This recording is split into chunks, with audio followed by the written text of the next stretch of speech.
SLST চাকরি প্রার্থী ইমরান হোসেন বয়স 34 চাকরি না পেয়ে ব্রেন স্ট্রোকে মারা গেলেন কালদিঘি হাসপাতালে। স্থানীয় সূত্রে জানা যায় রবিবার বেলা 1টা নাগাদ ব্রেন স্ট্রোক হয় তার। প্রথমে তাকে নিয়ে যাওয়া হয় রশিদপুর হাসপাতালে, পরবর্তীতে কালদিঘি হাসপাতালে নিয়ে গেলে চিকিৎসকরা তাকে মৃত বলে ঘোষণা করেন। ছাত্র অবস্থায় এসএফআই এবং পরবর্তীতে ডিওয়াইএফআই এর সঙ্গে যুক্ত হয়ে নেতৃত্ব দেন তিনি। দক্ষিণ দিনাজপুরের কুশমুন্ডি ব্লকের কালিকা মোড় পঞ্চায়েতের অমিনপুর বাজারপাড়া এলাকায় তার গ্রামের বাড়ি। বঞ্চিত চাকরি প্রার্থী এসএলএসটি প্রার্থী হিসেবে আন্দোলনের সঙ্গে যুক্ত হন ইমরান। স্থানীয় সূত্রে জানা যায় রাতেই তার গ্রামের বাড়ি এলাকাতে মৃতদেহের শেষকৃত্য সম্পন্ন হবে। এদিন তার গ্রামের বাড়িতে গিয়ে পরিবারের প্রতি সমবেদনা জানান এসএফআই জেলা সম্পাদিকা বেদত্রয়ী গোস্বামী সহ কুশমুন্ডির স্থানীয় পার্টি নেতৃত্ব।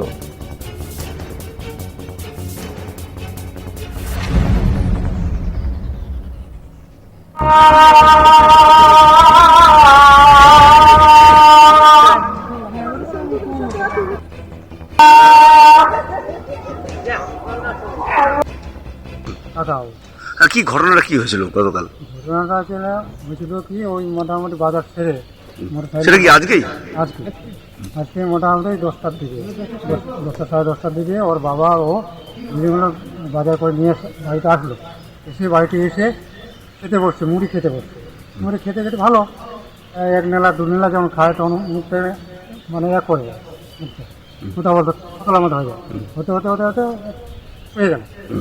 হয়ে যায় তারপর সঙ্গে সঙ্গে তৎক্ষণাৎ আমরা বোলেরো গাড়ি নিয়ে তৎক্ষণাৎ কালদিঘি হাসপাতালে নিয়ে গেছি। হাসপাতালে নিয়ে যাওয়ার পর ওখানে সিটি স্ক্যান করা হয়েছে। সিটি স্ক্যান করার পর ডাক্তার দেখার পর বললো দেখ, মানে হসপিটালে গিয়ে মারা গেছে। আপনার নাম? আমার নাম হচ্ছে আনোয়ার হোসেন। ও কোথায় পড়াশোনা করতো? কোথায়? কলকাতায়। তো ভালো ছাত্র ছিল যেটা। খুব ভালো ছাত্র, মেথি অনার্স। আপনাদের এখন মানে কেমন লাগছে এই বিষয়টা? মানে এটা তো খুব দুঃখজনক ঘটনা। এর চলে যাওয়াটা কিভাবে নিচ্ছে? হ্যাঁ, আমাদের সহযোদ্ধা এবং সহযোদ্ধা যারা আমরা একসঙ্গে থাকি আর 11 বছর ধরে মানে এই অরাজকতা চলছে। 8 বছর ধরে কোনো এসএসসি পরীক্ষা হয়নি। 4 বছর ধরে আমরা রাস্তায় আছি। তো এই রাস্তায় থাকতে থাকতে আমরা যারা বঞ্চিত, আমরা যারা এই কষ্টগুলো উপভোগ করি তারা নিজেদের আত্মীয় হয়ে যাই। এবং সেখান থেকে আজ ইমরান শুধু আমার সহযোদ্ধা নয়, আমার ভাই আমাকে বুনি বলে ডাকতো। ধাক্কাটা মেনে নেওয়াটা আমাদের সবার পক্ষে খুবই কঠিন।